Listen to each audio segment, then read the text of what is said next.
जी मुराद सईद साहब प्लीज। शुक्रिया स्पीकर साहब। स्पीकर साहब, सबसे पहले बात की गई यहाँ पे कि ये हमारा बजट नहीं हो सकता, इसमें कोरोना का जो इस वक्त क्राइसिस है, आलमी वबा है, उसके लिए कुछ नहीं है। मैं पहले इनको बजट दिखाता हूं और बजट के जो नुमाया खदुखाल है जो इस वक्त की हुकूमत ने। कंटिन्यू करें प्लीज। जी स्पीकर साहब, मैं कर रहा हूं। आप प्लीज। ठीक है, उनके बाहर जाने से मुझे कोई मसला नहीं है, बस उनकी गुफ्तगू खत्म हो जाए मैं अपनी बात शुरू कर लूंगा। जी जी जी जी जी स्पीकर साहब, इन्होंने पहला जुमला ये बोला कि इस बजट में हुकूमत को ना कोरोना का पता है ना कोरोना के लिए कुछ रखा गया है। अब पहले जो बुनियादी 3 नुकात इस बजट के लिए रखे गए थे, तीनों के तीनों कोरोना के ऊपर मबनी है। पता नहीं ये कौन से इलाके का बजट लेके आए थे। ये पाकिस्तान का इन्होंने कहा था बजट नहीं हो सकता। मैं सही कह रहा हूं कि आपके हाथ में जो था वो मेरे पाकिस्तान का बजट नहीं हो सकता, वो किसी और इलाके का बजट लेके आए होंगे। दूसरी बात यहां पे की गई, बड़ी मिसालें दी गई, बाहर मुल्कों की, हमसाया मुल्कों की बड़ी मिसालें दी गई, लेकिन पूरी तकरीर में सपासनामा जरूर था, खबरनामा जरूर था, लेकिन कहीं से एक चीज भी ये नहीं बता सके कि इनकी जो सूबे में हुकूमत है, इन्होंने एक ऐसा क्या काम किया है कि बाकी सूबे और वफाक उसको फॉलो करे। लेकिन हम आपके सामने डिटेल्स रखते हैं। इन्होंने बात की कि कोरोना जबरदस्ती फैलाया गया। स्पीकर साहब यहां पे बैठे हैं लॉबी में, सुन रहे होंगे, मैं उनके सामने डिटेल्स रखता हूं कि इस वक्त दुनिया के अंदर 80,90,151 कोरोना के केसेस आ चुके हैं। इमरान खान ने कोरोना फैलाया। इन्होंने दुनिया की मिसालें दी।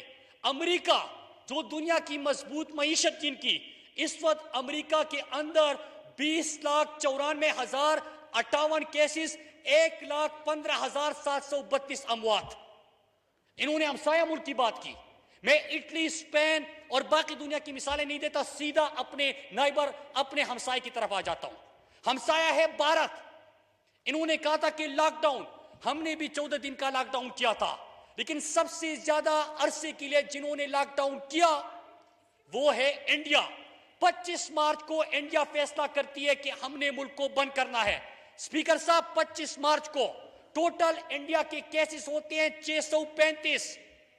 635 केसेस पे पूरे इंडिया को बंद किया जाता है 25 मार्च से लेकर 1 जून तक। लेकिन स्पीकर साहब, जब लॉकडाउन उठाया जाता है केसेस पहुंच जाते हैं 1,90,000 तक। तो जो आपने हमसाया मुल्क की बात की, उनका क्या हुआ? आपने जो दुनिया की बात की कि उनकी मजबूत मईशत है। स्पीकर साहब, जब हम पाकिस्तान की बात करते हैं, हमें याद रखना चाहिए कि पाकिस्तान कर्जों के दलदल में हमने नहीं धकेला इनकी वजह से। पाकिस्तान की सेहत का सिस्टम ऐसा कि ये अपना इलाज और अपने खानदान का इलाज भी इन अस्पतालों में नहीं करते।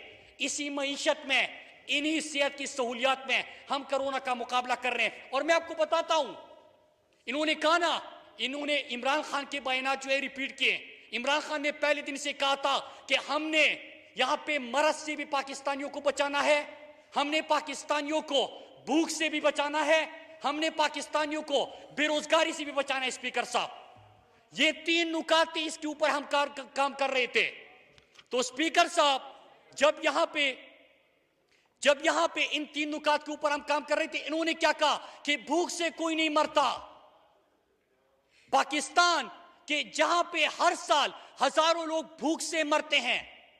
स्पीकर साहब, हमने क्या इक़दाम उठाए, मैं उनकी तरफ पहले आ जाऊं कि दुनिया के अंदर जब अमेरिका ने लॉकडाउन भी किया, उनकी मईशत भी हमसे मजबूत, 4 करोड़ लोग बेरोजगार हो गए। स्पीकर साहब, इस कोरोना की क्राइसिस में ये कह रहे हैं कि कोरोना को इमरान खान ने फैलाया, ये कह रहे हैं कि कोरोना के पीछे ना छुपे। मैं आपके सामने इंडिकेटर्स भी रखूंगा। 4 नुकात के ऊपर इन्होंने बात की है, कोरोना के ऊपर, बजट के ऊपर, इकोनॉमिक इंडिकेटर्स के ऊपर और सूबों के ऊपर। उन तमाम का मैं हकायक आपके सामने रखता हूं कि अमेरिका के अंदर 4 करोड़ लोग बेरोजगार हो गए, इंडिया के अंदर 12 करोड़ लोग बेरोजगारी का शिकार बने इस कोरोना की वबा की वजह से। और इंडिया के हवाले से रिपोर्ट आई कि आधी से ज्यादा आबादी गुर्बत की लकीर से नीचे जा चुकी है। स्पीकर साहब, वो क्या था कि बंद कर दो, और आखिर में इनकी तरफ से एक जुमला मुंह से निकला कि वो थोड़ा सा मसले का हल या स्ट्रेटेजी हो सकती है, वो है TTQ, ट्रैक ट्रेस और फिर क्वारंटीन, टेस्टिंग और क्वारंटीन। TTQ के ऊपर सबसे पहले इंप्लीमेंटेशन खैबर पख्तूनख्वा में 28 फरवरी से शुरू हो चुकी है। स्पीकर साहब, यही तो हम आपको कह रहे थे कि स्मार्ट लॉकडाउन के हॉटस्पॉट जो आपको नजर आ जाए वहां पे आप लॉकडाउन करें, आप टेस्टिंग करें, ट्रैकिंग करें, क्वारंटीन करें, क्योंकि आपकी मईशत भी चले। और यहां पे दुनिया के अंदर करोड़ों लोग बेरोजगार हो रहे हैं। पाकिस्तान तो मुतहम्मिल ही नहीं हो सकता। पाकिस्तान में तो यहां पे 25% आबादी पहले से आप गुर्बत की लकीर से नीचे जिंदगी गुजार रही है। तो स्पीकर साहब, स्ट्रेटेजी क्या थी कि आपकी लोगों को बेरोजगारी से भी बचाना, मरज से भी बचाना, भूख से भी बचाना, ये थी स्ट्रेटेजी। इसके लिए क्या किया गया? एहसास प्रोग्राम, इन्होंने बेस्ट का नाम लिया, इनका बेनजीर इनका सपोर्ट प्रोग्राम चला जरूर था। स्पीकर साहब, 8 लाख लोगों को जाली बुनियादों पे इन्होंने इन प्रोग्राम में रखा था। एहसास प्रोग्राम 1 करोड़ 60 लाख खानदानों को 12,000 फी खानदान इमरान खान ने दिया। इस मौजूदा वबा में जब लोग बेरोजगारी का शिकार हुए स्पीकर साहब, तो इमरान खान सबसे पहले मजदूर का, दिहाड़ीदार का, रेड़े वाले का, टैक्सी ड्राइवर का, इन लोगों का ख्याल इमरान खान ने किया और 1 करोड़ 60 लाख खानदानों को 12,000 रुपए दिए इमरान खान ने। इसके साथ साथ दूसरा कि इस खित्ते के अंदर और अपनी इकोनॉमी को देखते हुए दुनिया की बाकी जो मजबूत इकोनॉमीज है उनके मुकाबले में अगर आप देखें, 1200 अरब का पैकेज हमने यहां पे इस मुश्किल बहरान में दिया। लेकिन स्पीकर साहब, ये तो हमेशा कहते हैं कि ये कौन होते हैं मुझसे सवाल पूछने वाले। हम जमहूरियत पे यकीन रखते हैं और हर सवाल का जवाब देते हैं। जरा मैं अब सवाल करता हूं कि हमने तो आपको 33 लाख से ज्यादा जो है वो हमने सिर्फ सिंध के अंदर लोगों को 12,000 फी खानदान दिया। आपने वादा किया था राशन का। क्या मैं पूछ सकता हूं कि भाषण के अलावा किसी को राशन वहां पे मिला है कि नहीं मिला? इनकी तरफ से ये जरूर कहा गया स्पीकर साहब कि 5 लाख खानदानों को दिया है। दूसरा वजीर आता है कि 3.5 लाख खानदानों को राशन दिया। तीसरा आता है कि 1 लाख खानदानों को राशन दिया। आज तक किसी को पता नहीं चला। स्पीकर साहब, हमने जो इमरजेंसी बुनियादों पे सेहत के लिए कुछ किया, मैं डिटेल्स आपके सामने रखता हूं। नंबर 1 कि कोरोना से पहले, मार्च से पहले पाकिस्तान के अंदर 2 लैब्स थे। आज पाकिस्तान में 70 सालों में 2 लैब्स, सिर्फ 3 महीने के अंदर में इमरान खान की वजह से 111 लैब्स है। स्पीकर साहब, 100 टेस्टिंग कैपेसिटी थी मार्च के अंदर आपकी, आज आपकी 50,000 से ज्यादा टेस्टिंग कैपेसिटी हो चुकी है। स्पीकर साहब, आपके पास जो वेंटिलेटर्स थे 70 सालों में, आपने 2 महीने में उसको डबल कर दिया। स्पीकर साहब, ऑक्सीजनेटेड बेड जो थे उसको 70 साल एक तरफ और 3 महीने दूसरी तरफ उसको भी डबल किया गया। स्पीकर साहब, मैं बात कर रहा हूं कि 70 साल में सेहत की सहूलियात के जो वेंटिलेटर, जो ऑक्सीजनेटेड बेड्स, जो आपके पास टेस्टिंग कैपेसिटी, जो आपके पास लैब्स थे, वो 2 महीने में उससे कहीं गुना ज्यादा इमरान खान ने इस आलमी वबा के दौरान पाकिस्तानियों को दिया। अब स्पीकर साहब, एक और चीज कि 2150 मजीद जुलाई तक जो है ऑक्सीजनेटेड बेड सूबों को दे दिए जाएंगे। अब स्पीकर साहब, इन्होंने कहा कि इस बजट में इन्होंने क्या रखा है? सेहत का बजट इजाफा हो गया है, तालीम का बजट इजाफा हो गया है, लेकिन कोरोना की वजह से हमने 50 अरब का पैकेज सेहत का मजीद दे दिया है। 18वीं तरमीम और NFC के शेयर की जरूर बात करते हैं, लेकिन क्या हम ये पूछ सकते हैं कि 5.5 करोड़ 8 सालों में सेहत के सीन का बजट था, वो कहां पे खर्च हुआ? स्पीकर साहब, एक सवाल पूछने की जसारत किसी ने की थी, इनकी तरफ से गालियां दी गई।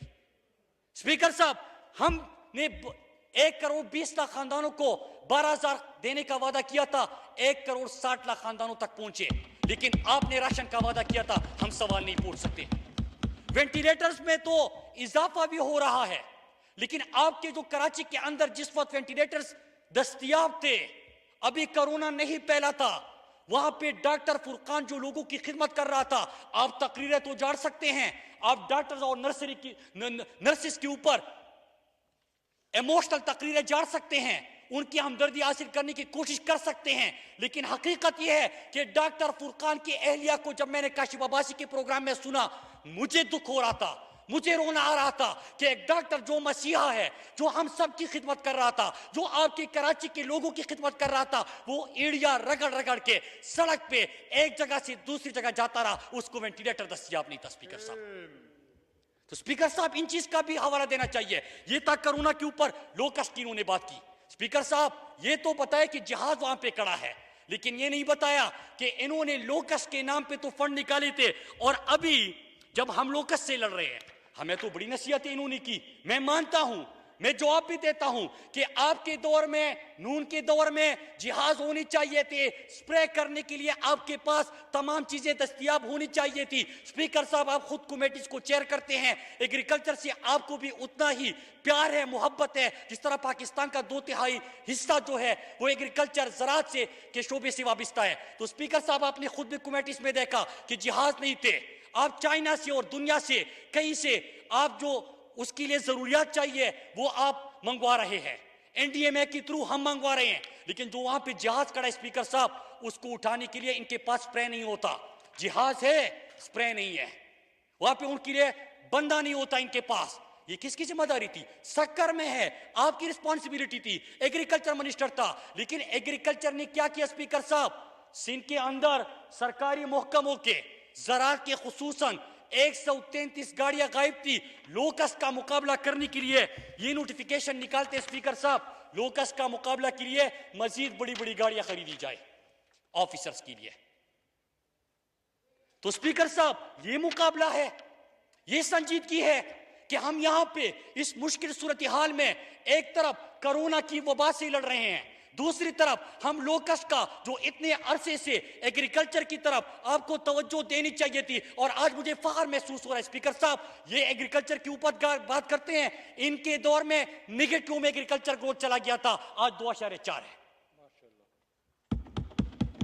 तो स्पीकर साहब, ये संजीदगी का आलम है और ये नोटिफिकेशन है। मैं आता हूं बजट के ऊपर।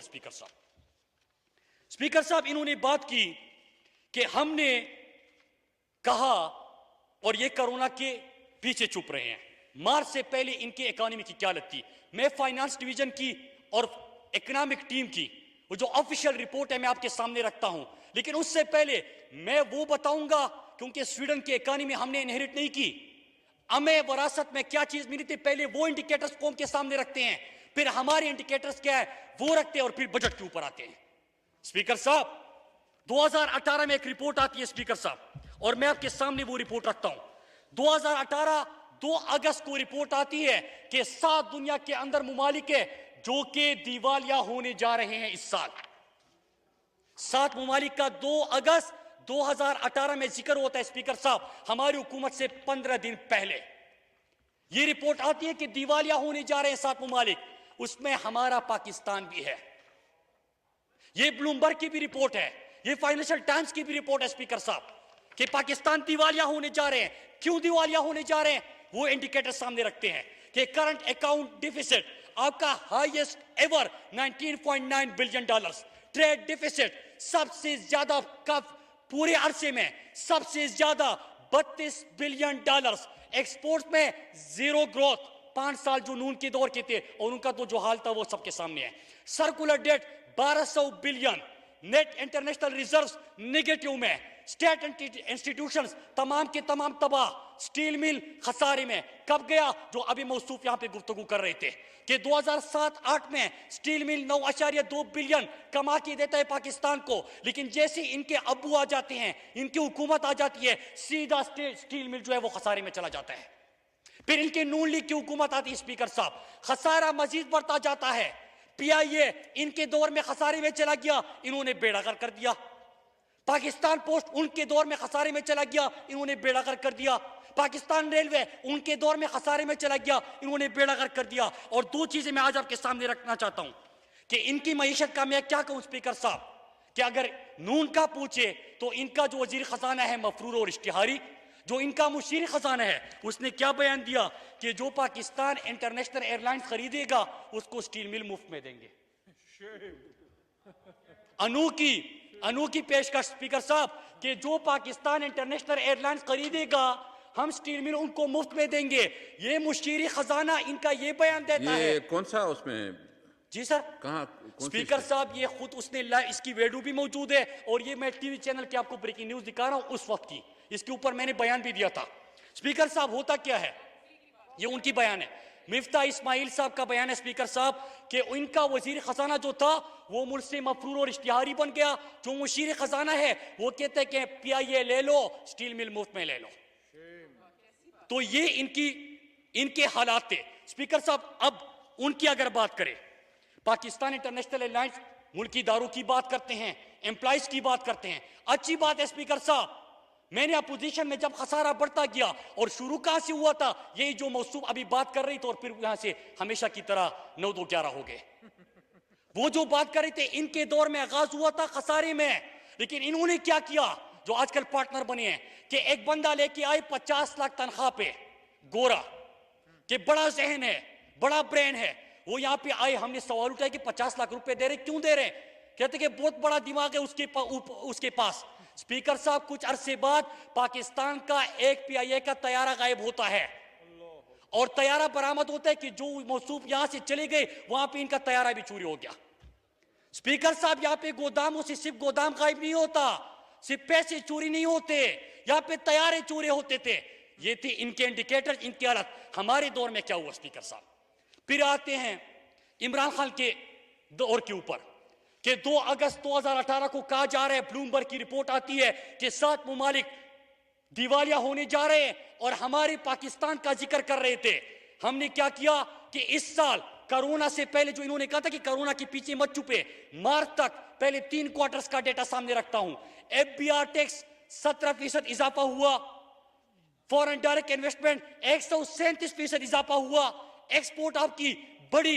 इनके एक्सपोर्ट्स क्या था कि एक्सपोर्ट में 0 ग्रोथ थी स्पीकर साहब, एक्सपोर्ट्स आपकी बड़ी। रिमिटेंसेस इन्होंने कहा था कि बाहर से पैसे आएंगे, पाकिस्तानी भेजेंगे, 6% रिमिटेंसेस आपके बढ़े। स्पीकर साहब करंट अकाउंट डिफिसिट हमने कम किया, 73% उसमें कमी लेके आए और उसके बाद 5000 अरब इन्होंने पैसे की बात की। इनके लिए हुए कर्जों की सूद में हमने वापस कर दी, इमरान खान ने वापस कर दी। अब स्पीकर साहब इन्होंने एक और बात की और मैं बड़ी दलील से बात करूंगा, एक डेटा रखूंगा। इन्होंने बड़ी बात की कि अगर आप लोग अखराजात की बात करते हैं और आप लोगों ने तनख्वाहें नहीं बढ़ानी थी तो आप जरा वजीरों, इमरान खान और इनकी तनख्वाह कम कर देते। जनाब आपकी नजरों से नहीं गुजरा, पहले साल ही हमने वजीरों की और इमरान खान की तनख्वाह में 10% कमी कर दी थी और इस साल फ्रीज कर दिया। स्पीकर साहब सिर्फ ये नहीं किया कि हमने कौमी खजाने का तहफ्फुज करना था। इमरान खान इस वक्त वजीर आजम हाउस में नहीं रह रहे, अपने जाती घर बनिगाला में वो रह रहे हैं और अपना खर्चा खुद उठा रहे हैं स्पीकर साहब। लेकिन उसके साथ साथ इन्होंने प्राइम मिनिस्टर ऑफिस जो है स्पीकर साहब कि उसके अखराजात में भी जो एलोकेटेड बजट था, पहले साल 33% कमी की गई थी, इस साल जो एलोकेटेड बजट था उसमें भी 21% कमी इमरान खान ने कर दी। अब मैं जरा आपसे पूछना चाहता हूं कि क्या इशू है और क्या वजह है स्पीकर साहब कि आपके अब्बू जरदारी 850 करोड़ बैरूनी मुल्क दौरों पे खर्च करते हैं। उनके सिक्योरिटी के ऊपर मैं इनको कागज देता हूं, ये यहां से ना जाए, मैं इनको कागज देता हूं कि इनके वालिद साहब की सिक्योरिटी और इनके मूवमेंट पे एक वक्त में 2000 और 2500 पुलिस की सिक्योरिटी एहलकार होते हैं। पाकिस्तानी कौम उनका पैसा अदा करती है, एक पुलिस के ऊपर 40 हजार का कम से कम खर्च आता है। स्पीकर साहब ये मैं, आप और हमारी आवाम उठा रही है। स्पीकर साहब इसके साथ साथ मैं बात करूंगा दूसरी जुमात की भी कि 850 करोड़ सिर्फ और सिर्फ शरीफ खानदान के बैरूनी मुल्क दौरों के ऊपर और सिक्योरिटी के ऊपर लगा। 2700 से ज्यादा सिक्योरिटी एहलकार रायवन की तहफ्फुज के लिए काम कर रहे हैं, उसकी सिक्योरिटी के लिए काम कर रहे हैं। स्पीकर साहब इलाज इनका बाहर 5-5 कैंप ऑफिस, इनका जो अपना नोडेरो का घर है, लाड़काना के घर को इन्होंने कैंप ऑफिस डिक्लेयर कर दिए थे। इनका गिलानी मुल्तान जाता है, अपने शहर जाता है, लाहौर में अपने घर में होता है, कैंप ऑफिस डिक्लेयर कर देते थे कि पाकिस्तानी कौम उनका खर्चा उठाए। स्पीकर साहब, हमने इसमें कमी कर दी है और हमने यहाँ पे खर्चे कम कर दिए हैं। हमने बैरूनी मुल्क दौरे, आप जो बड़े बड़े दावे करते थे, बड़े बड़े खर्चे करते थे, कैंप ऑफिस 5-5, वो तमाम का तमाम खत्म। वज़रा की तनख्वाह में 10% कमी कर दी गई थी। इमरान खान ने पहले साल 33%, वज़ीर आज़म हाउस में नहीं है, कैंप ऑफिस में नहीं, लेकिन जो ऑफिस है प्राइम मिनिस्टर का, जो वहां पे लोग रोजगार भी करते हैं, ऑफिस के अखराजात भी होते हैं, उसमें पहले साल 33% और इस साल 21% कमी की। अब स्पीकर साहब आते हैं इनकी तीसरे इशू के ऊपर। स्पीकर साहब, इन्होंने बैरूनी मुल्क दौरों की बात की, कश्मीर का जिक्र किया। मैं आखिर में आऊंगा बजट इस साल का और सूबों के ऊपर, लेकिन उससे पहले मैं मुनासिब समझता हूं, इन्होंने कहा कि कश्मीर की नुमाइंदगी। स्पीकर साहब, पाकिस्तान की पूरे 50 साल की तारीख देख लीजिए, इंडिया कश्मीर को अपना अंदरूनी मसला समझता था। स्पीकर साहब, पिछले 54 साल में पहली दफा ऐसा मौका आया कि एक साल के अंदर 2 दफा यूएन सिक्योरिटी काउंसिल में कश्मीर के ऊपर बहस होती है। स्पीकर साहब, सिर्फ ये नहीं होता कि अक़वाम मुत्तहिदा के अंदर इमरान खान कश्मीर का सफीर बन के गया था। स्पीकर साहब, इनके लिए परवाह नहीं, इन्होंने वजीरिस्तान की भी बात की, कश्मीर की भी बात की। हाँ, आपके वालिद साहब भी गए थे, जरदारी साहब गए थे वहां पे। इन्होंने एक बात की थी कि ड्रोन हमले करते जाए, उन लोगों को मारते जाए। मैंने CIA के डायरेक्टर हुसैन अक्कानी और जरदारी की मुलाकात का पिछले बजट में भी हवाला दिया था कि आपने जो मुलाकात की कि वजीरिस्तान के लोगों को मारे, ड्रोन हमले करते रहे, कोलेटरल डैमेज की परवाह ना करे, मैं संभाल लूंगा। विकीलीक्स में आता है कि गिलानी गया अमेरिकन सफीर के पास और उसको कहा कि हम पार्लियामेंट के अंदर शोर मचाएंगे, लेकिन फिर घर चले जाएंगे, भूल जाएंगे।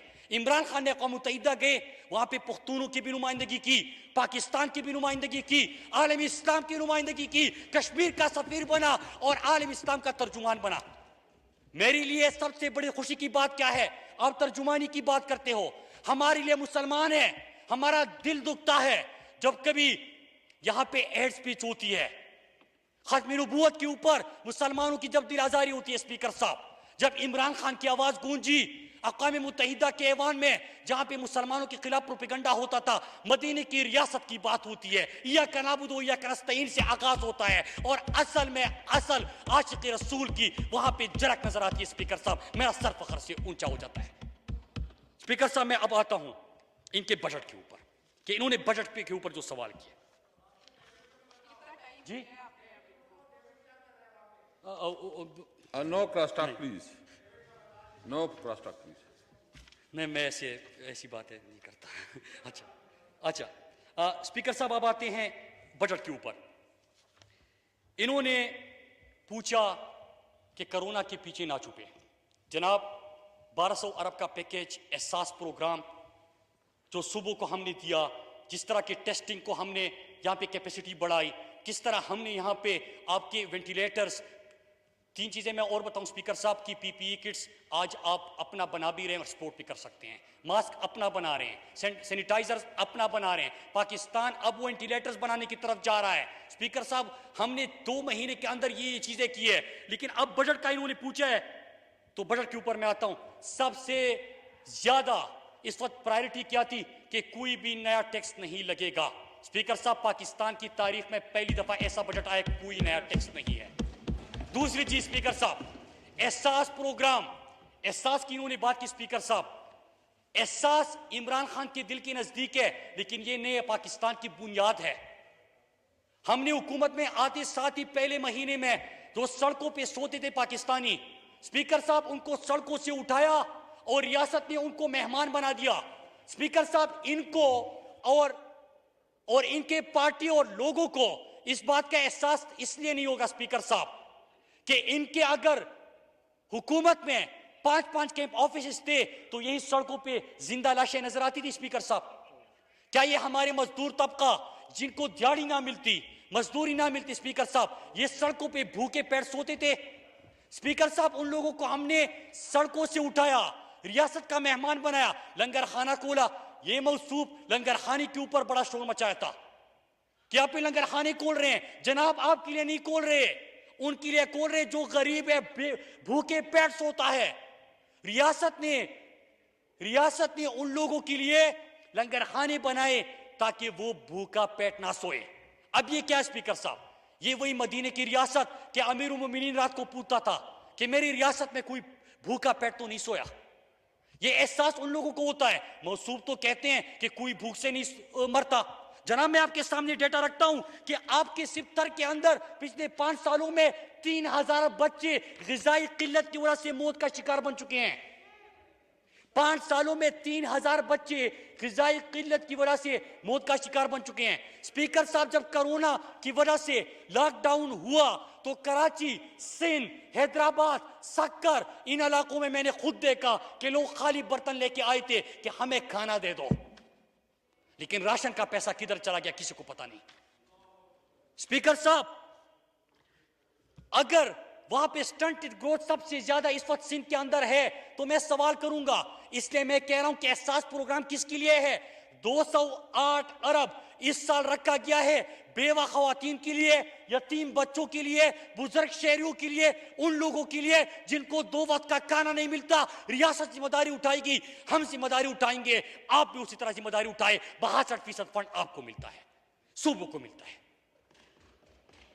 स्पीकर साहब, 38% बजट वफाक के पास रह जाता है, लेकिन उसमें भी आप 2500 कर्जों की सुद की मद में अदा करने होते हैं। खसारे से आगाज होता है, उसमें भी आप ये चीजें दे रहे हैं। स्पीकर साहब, दूसरी चीज, कामयाब जवान, 100 अरब का हमने कामयाब जवान प्रोग्राम शुरू कर दिया पहले साल।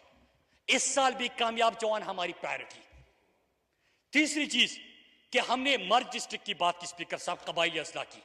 जरा मैं सबको कहता हूं, और जो यहां पे बैठे तो उस वक्त डेस्क बजा रहे थे, मैं उनसे भी पूछता हूं, आपको पता है कि सबसे पहले मर्ज डिस्ट्रिक्ट के लिए फाटा इंतजाम के बाद जो वादा किया गया था फाटा के लोगों के साथ कि उनको एनएससी में 3% शेयर हर सूबा देगा, सबसे पहले खैबर पख्तूनख्वा ने दिया। अगर किसी सूबे ने नहीं दिया तो ये जो बंदा फाटा की अब यहां पे नुमाइंदगी करने की कोशिश कर रहा था, इसने नहीं दिया।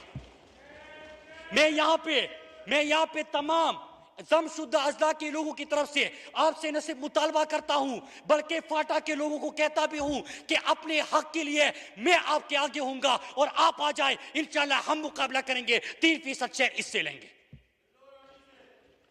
स्पीकर साहब, तकरीरें थी, भड़कती भड़के थी, 3% शेयर अगर नहीं मिला तो आपकी वजह से नहीं मिला।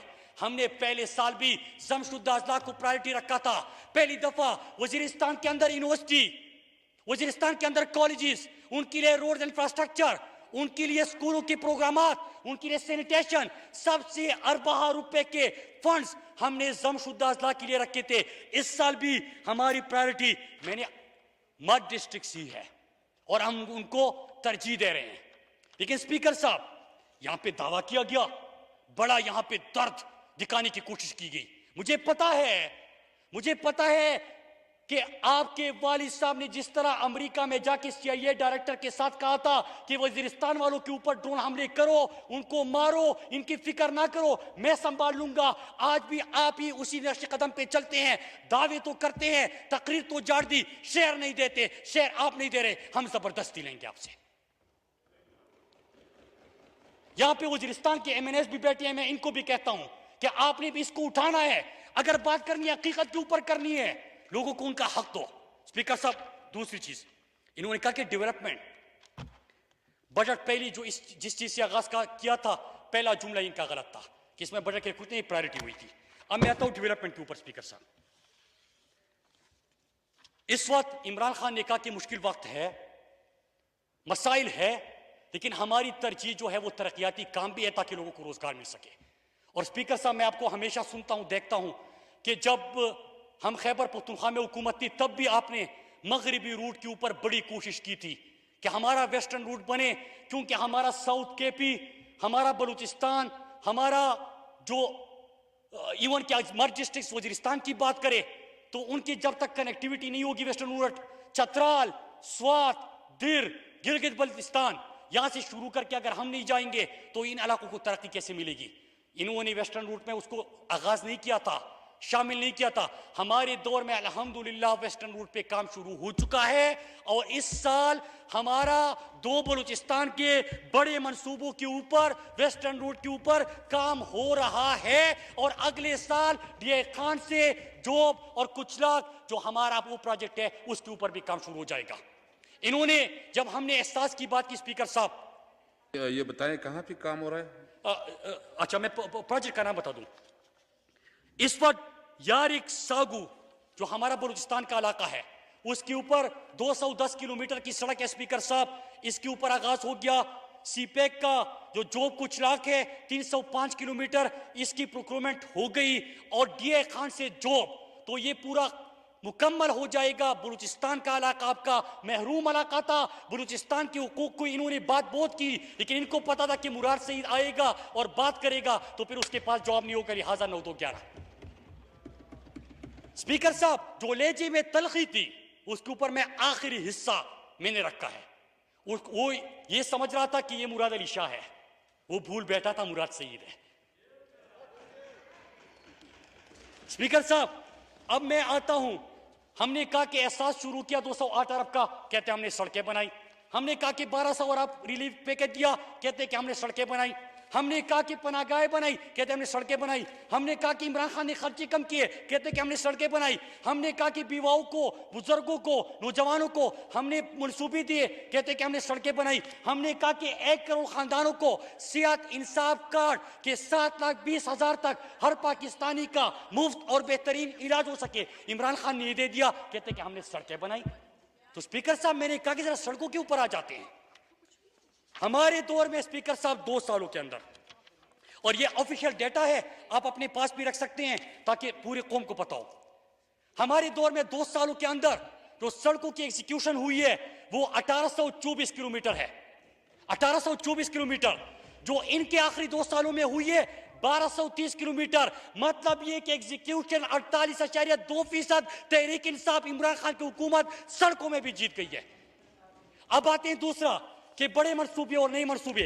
स्पीकर साहब इस साल के बजट में हमारे टोटल पीपीपी मिला के प्रोजेक्ट्स 57 नए मंसूबे हैं स्पीकर साहब। इनका पूरे मंसूबे लाहौर और लाहौर के इर्द गिर्द, लेकिन क्या सियालकोट से कारिया, कारिया से पिंडी, ये G2 रोड जहां पे आबादी ज्यादा है, इनको मोटरवे नहीं चाहिए था? चाहिए था, आपने नहीं दिया, हमने रखा है और हम ये बनाने जा रहे हैं। स्पीकर साहब बलूचिस्तान का तमाम मगरबी रूट इनके किसी भी प्रोजेक्ट के ऊपर आगाज नहीं था, मंजूरी नहीं थी, हमने रखा, हम करने जा रहे हैं। स्पीकर साहब चतराल से दिर की सड़क जायका से मिलके हम उसको बनाने जा रहे हैं। फिर उसके साथ साथ स्वात मोटरवे का दूसरा फेज। चतराल से कहाँ? चकदरा से? चतराल चतराल ये क्या है? जायका के साथ हमारा पूरा प्रोक्योरमेंट का प्रोसेस अब शुरू हो चुका है और जल्द हम उसके ऊपर भी इंशाल्लाह काम शुरू करेंगे।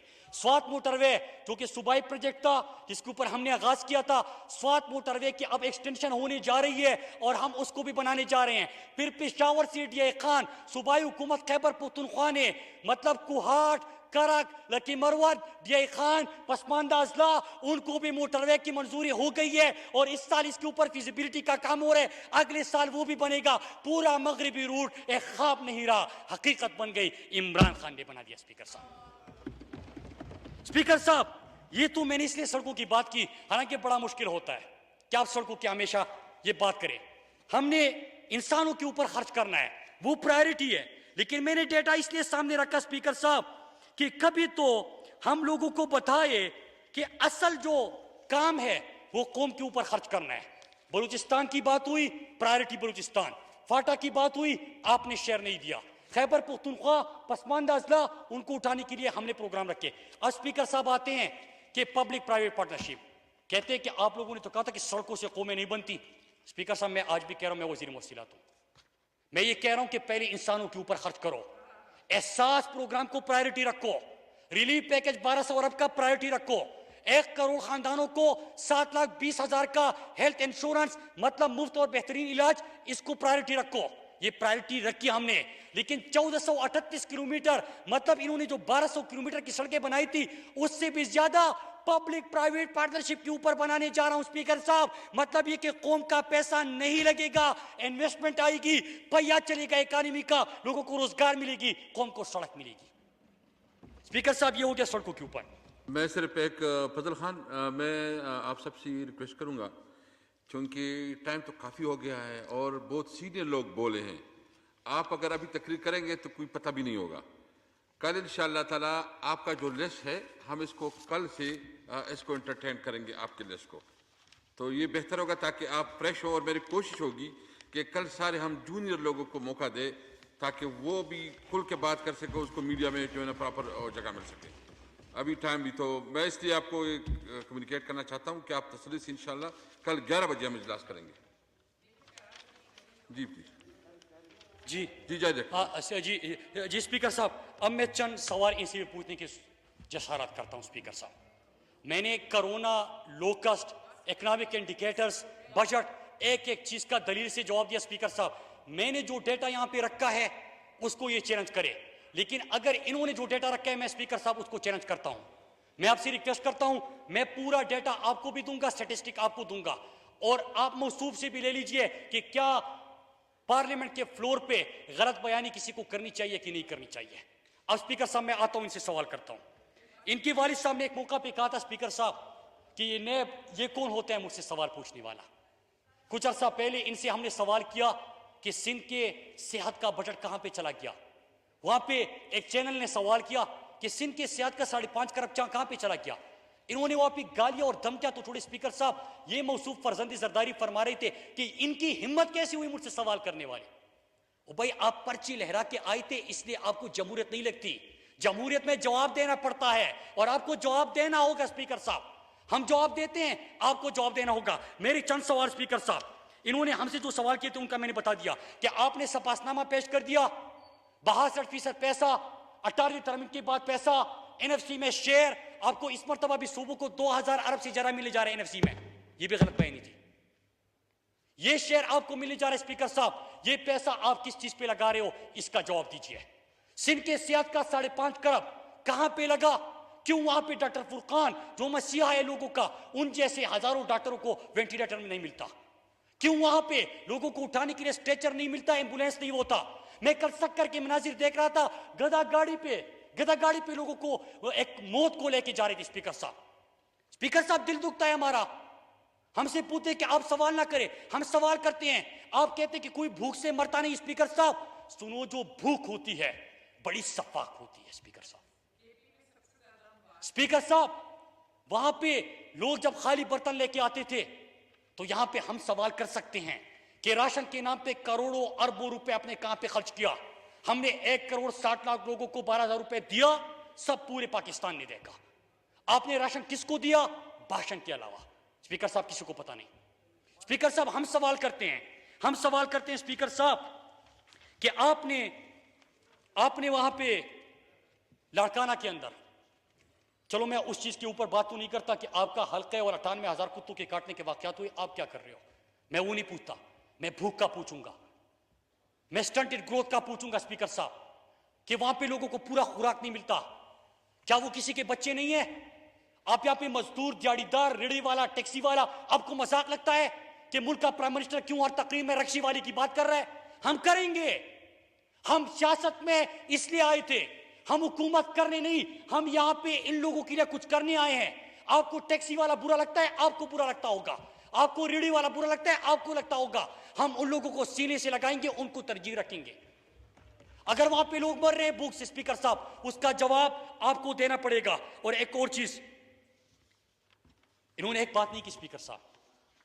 आज मैं ये उम्मीद लेके आया था कि ये ओवरसीज के ऊपर जरूर बात करेंगे, ओवरसीज पाकिस्तानी के ऊपर जरूर बात करेंगे। और किन पाकिस्तानियों के ऊपर स्पीकर साहब? कि जब हमने यहां पे फ्लाइट्स बढ़ाई, हमारा जो मजदूर तबका है सऊदी अरब और यूएई के अंदर है, पहले तो इन्होंने, इनके दौर में जेलों के अंदर सड़ रहे थे, कोई पूछने वाला नहीं था। इमरान खान आया, 4,000 5,000 से ज्यादा सऊदी अरब की जेलों से पाकिस्तानियों को रिहा करवाया। सऊदी वली अहद से मुतालबा किया, अपने लिए फेक अकाउंट्स में पैसा डलवाने के लिए नहीं, यहाँ पे अपने लिए रोजगार और स्टील मिल लगाने के लिए नहीं, अपने पाकिस्तानियों को जेल की रिहाई से वो मुतालबा किया, रिहा हो गए। मलेशिया में 342 से ज्यादा पाकिस्तानी जो जेलों के अंदर थे उनको रिहा करवाया, खुसूसी तैयारा भेजा, लेके आ गए। लेकिन जब ये बुहरान आया, दुनिया के एयरपोर्ट बन गए स्पीकर साहब, बंद हो गए। मुझे पता है आप जल्दी करना चाहते हैं, लेकिन काफी टाइम उन्होंने लिया था, मैं बस 5 मिनट के अंदर होगी क्योंकि मैं मजीद नहीं मैं 5 मिनट में खत्म करूं। स्पीकर साहब, जो वहां पे पाकिस्तानी थे स्पीकर साहब, उनको हम ला रहे थे, हमने वहां पे खुसूसी तैयारी भेजे। अभी तक 50,000 से ज्यादा पाकिस्तानियों को ला भी चुके हैं। हम उसको बढ़ाना चाहते थे। किसने मुखालिफत की स्पीकर साहब, आपको पता है? इन्होंने मुखालिफत की, पीपल्स पार्टी ने। इन्होंने मुखालिफत की कि आप इनको ना ले आए। इनके रहनुमाओं ने बयान दिए। मुझे आज यकीन था कि फरजंद जरदारी जब आएगा सबसे पहले मुआफी मांगेगा पूरे उन लोगों से जिनके इलाकों से और हर पाकिस्तानी से, इस पार्लियामेंट से, कि जिनके घर से एक एक बंदा बाहर है, उनसे मुआफी मांगेगा अपने रहनुमाओं के बयान के ऊपर कि कोरोना फैलाने का सबब बन रहे बैरून पाकिस्तानी। कहते कि ये मरज है। स्पीकर साहब, वो मरज नहीं है, वो सबसे ज्यादा मेहनत करने वाले हैं। आप लोग रुकावट बने, एनसीयूसी में बात नहीं मान रहे थे। आज काबीना में इमरान खान ने फैसला कर लिया, चाहे आप माने ना माने, हम पूरे पाकिस्तानियों को वापस लाएंगे। स्पीकर साहब, मैं एक और चीज करता हूं। क्या वजह है? आपने एटीएम और इन चीजों की बात की। स्पीकर साहब, आज मैं एक चीज आपके सामने लेके आ रहा हूं। 5.5 करोड़ सेहत का पैसा, हिसाब नहीं। स्ट्रेचर एम्बुलेंस का पैसा, हिसाब नहीं। गोदामों से गंदुम गायब, हिसाब नहीं। 1,40,00,000 का गोदाम, गंदुम जिस गोदाम में पड़ा होता है, उसका किराया 3,40,00,000, उसका हिसाब नहीं। वहां पे पानी के प्रोजेक्ट तर के अंदर 104 अरब का दावा था कि तर में हमने पानी के मंसूबे शुरू किए, पानी से अमवात हो रही है। इंटीरियर सिंध के अंदर इन्होंने स्टंटेड ग्रोथ के खात्मे के लिए और गुर्बत के खात्मे के लिए अरबा के मंसूबों का ऐलान किया, एक भी प्रोजेक्ट जमीन के ऊपर नहीं। स्पीकर साहब, कराची के अंदर इस वक्त पानी का मसला तो छोड़े, सबसे बड़ा माफिया पानी माफिया बन चुका है। उस पैसे का हिसाब नहीं।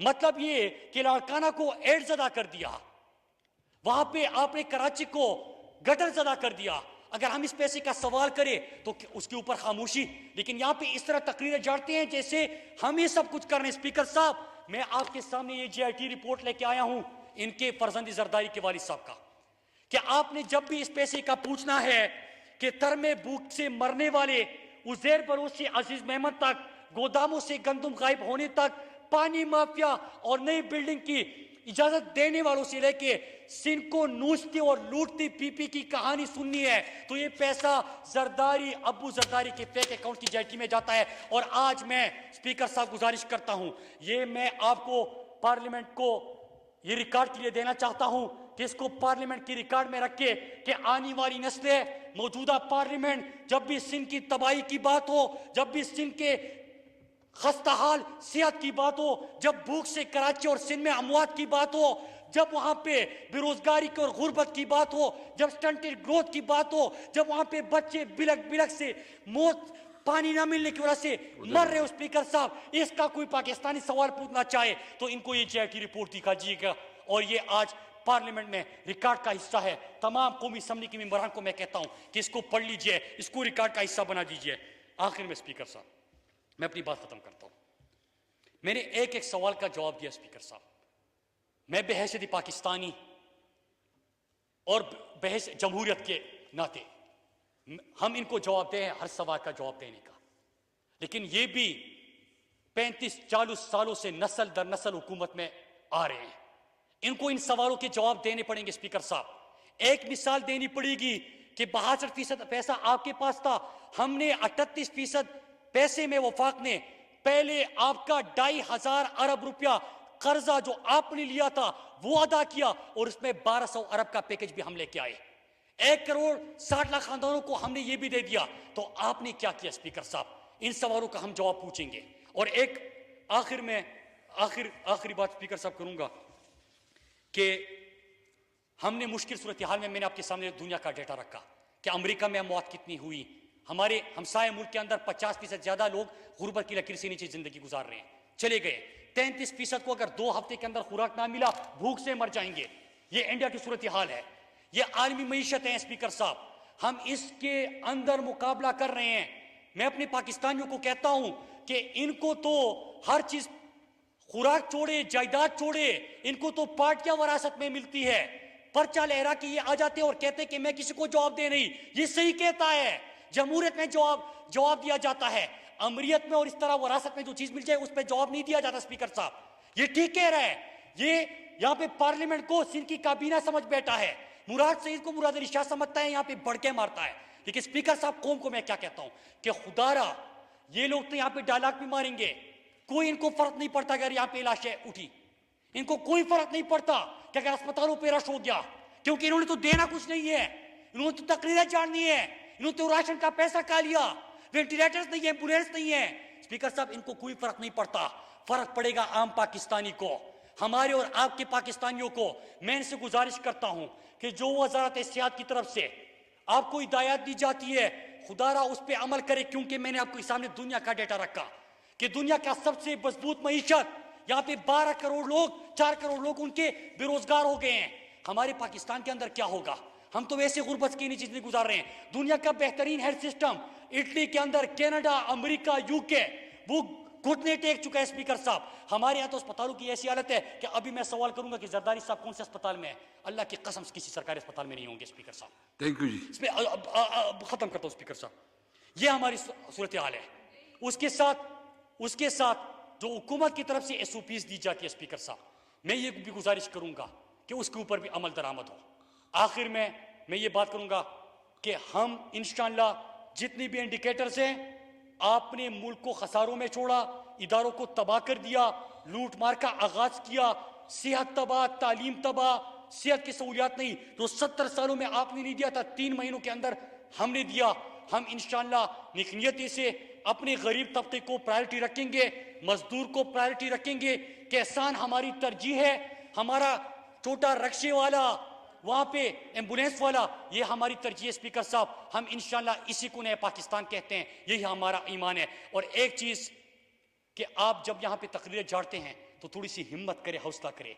यहाँ पे तो आप जो जुमले बोल लेते हैं, थोड़ा सा बर्दाश्त करने की, थोड़ा सा बर्दाश्त होना चाहिए। Thank you. कि यहाँ पे कोई उठे और आप यहाँ से भाग जाते हैं। स्पीकर थैंक साहब यू। इस चीज को अच्छा मैं एक